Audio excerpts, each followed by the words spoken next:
Boris Johnson urged to end silence and condemn Trump's response to U.S. protests. Here's a summary of the article. Boris Johnson is facing demands to condemn Donald Trump's incendiary response to demonstrations against racial injustice and police brutality that have spread across the United States over the last 9 days. In a letter to the Prime Minister, 40 Liberal Democrat MPs and peers warn that to remain silent is to remain complicit, as they urge Mr. Johnson to make a public statement addressing the U.S. president's dangerous language and glorification of violence.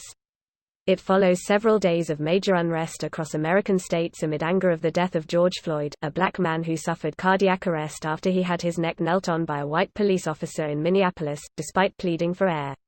Citing the recent refusal of Dominic Raab, the Foreign Secretary, to comment on the recent language used by the Trump administration, the letter added, "Today is the 9th day of protests following the murder of George Floyd, yet you and your ministers remain silent."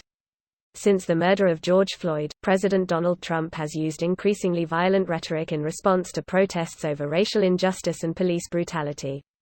Mr. Johnson told MPs during Prime Minister's questions that the death of Mr. Floyd was inexcusable in his first public comments since demonstrations broke out in the U.S. last week. During the No. 10 coronavirus briefing on Wednesday, Mr. Johnson added, "My message to President Trump, to everybody in the United States from the UK is that I don't think racism, it's an opinion I'm sure is shared by the overwhelming majority of people around the world, racist violence has no place in our society." This post received a score of 49,000, with an upvote ratio of 84%. Here are the top comments in response to this article. Before it blows up, be careful with what you're reading on world news these days.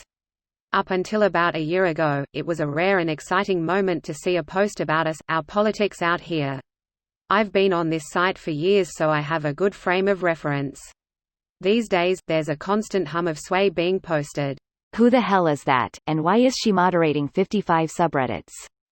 55? That sounds like a job. Greater than that sounds like a job, it probably is. I tried joining the mod team of a less than 100k user sub back in the day, edit, just realized I meant before 2015 when the internet lost its collective gourd. Does this make me an old man now? And quit after about 18 hours. I had done literally nothing and the pile was so high. Not worth. Thanks to the good mods out there. It doesn't take much to be a mod, unfortunately. It means that I have to ignore a lot of almost aggressively stupid reports and content just to keep sane. It helps to have other mods to shoulder the ceaseless waves of ignorance, though. Teamwork makes the dream work. Still, though, it was an obscure video game sub and I started my first shift sorting through Holocaust denial complaints. I was like, what in the ever-loving shit is this nonsense? It's really too bad. But that shit has fucked up Western societies. I mean, the US can't even agree that a pandemic is bad and not a liberal conspiracy, for fuck's sake. Except vote, donate a little bit, maybe phone bank or something. Corporations and the ultra-wealthy already hold most of the cards, it's hard to go back from that. 110,000 keep up, bro. Trump clone is programmed not to contradict the prime unit. As they say, birds of a shit feather. Shithawks, Randy. I'm Trailer Park Supervisor Lim Jahe. I am the liquor. I think, lately, we're all the liquor. It's truly worst case Ontario. I can't wait for 2020 to just be water under the fridge. Give him time, he hasn't asked Dominic Cummings what to say yet. I don't think we care about who is breaking quarantine anymore, it seems. Give it a couple weeks. I've given a lot of weeks already waiting for Cummings to go. I love how journalists have silently united on choosing the worst photo of Trump for every article.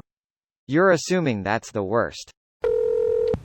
Crazy how different the responses to this article are about Boris compared to a similar situation with Trudeau, especially when you can pretty much copy the top comments from that other post and they would be valid here too. If the internet loves anything, it's hating certain people no matter what they do or say. This video was automatically created by Reddit to speech. The article and comments in this video were selected from Reddit according to their upvotes, and any paraphrasing was performed by smmry.com, without any human intervention.